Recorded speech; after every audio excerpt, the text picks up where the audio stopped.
Baik, bismillahirrahmanirrahim. Saya akan menjelaskan tentang implementasi penerapan Pancasila sebagai dasar negara dalam kehidupan bermasyarakat, berbangsa, dan bernegara. Serta apa solusi menurut Anda untuk mengatasi permasalahan yang timbul.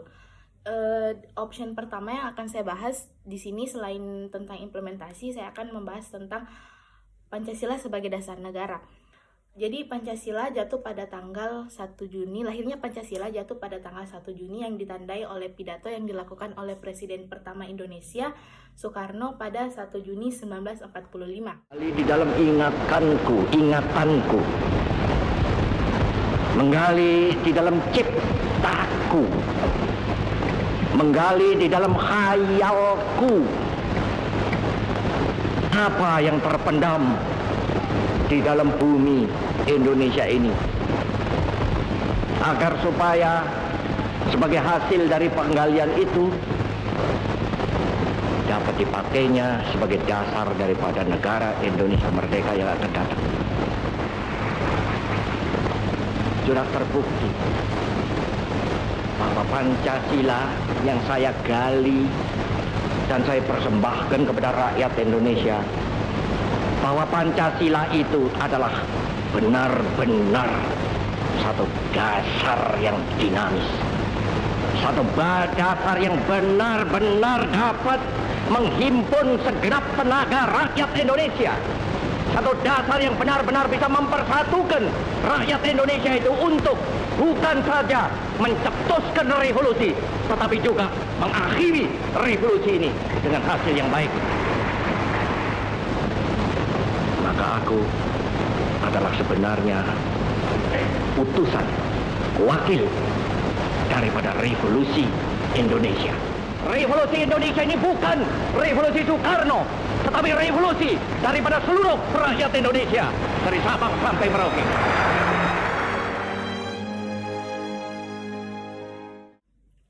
Dalam sidang Dokuritsu Jumbi Kosokai, Pancasila digunakan sebagai dasar atau fundamen untuk mengatur pemerintah negara. Setiap negara pasti memiliki dasar negara yang bertujuan sebagai pandangan hidup serta ketetapan hukum yang berlaku, dan sama halnya dengan Indonesia sebagai dasar negara, yang negaranya Indonesia sebagai dasar negaranya adalah Pancasila yang terdiri dari 5 sila yang menjelaskan tujuan berdirinya negara Indonesia.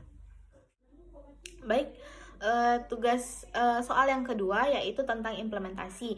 Implementasi nilai-nilai Pancasila dalam kehidupan bermasyarakat, berbangsa, dan bernegara diupayakan agar tidak mengakibatkan perpecahan yang merugikan setiap orang, bahkan bisa merugikan negara Indonesia. Pancasila sebagai ideologi bangsa, terdapat nilai-nilai yang bisa diaktualisasikan dalam kehidupan sekitar. Tanpa nilai-nilai Pancasila tersebut, masyarakat Indonesia tidak akan memiliki pandangan atau pedoman untuk menjalankan kehidupan berbangsa dan bernegara di dalam negara yang memiliki beragam budaya. Implementasi dalam menjalankan nilai-nilai yang terdapat pada Pancasila harus disadari oleh masyarakat Indonesia itu sendiri.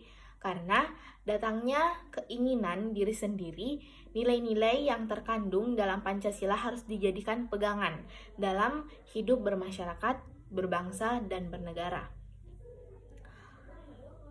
Tentunya, situasi ini tidak akan timbul dengan sendirinya, namun diperlukan upaya agar timbul adanya kebutuhan tersebut.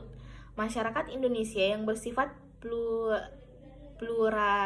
pluralistik dapat menyebabkan adanya perpecahan dalam segala aspek kehidupan. Hal ini memerlukan adanya pegangan bersama agar bisa mengikat seluruh tatanan bangsa yang bersifat pluralistik. Baik, yang terakhir adalah apa solusi menurut Anda untuk mengatasi permasalahan yang timbul? Yang pertama adalah tenangkan diri, jangan memutuskan sesuatu dengan keadaan emosi. Yang kedua, jangan hindari masalah. Yang ketiga, introspeksi diri. Yang keempat, tanamkan pikiran positif. Yang kelima, meminta pendapat terhadap orang lain. Yang keenam, jangan membesarkan masalah. Yang ketujuh adalah jalani hidup dengan baik. Sekian dan terima kasih. Wassalamualaikum warahmatullahi wabarakatuh.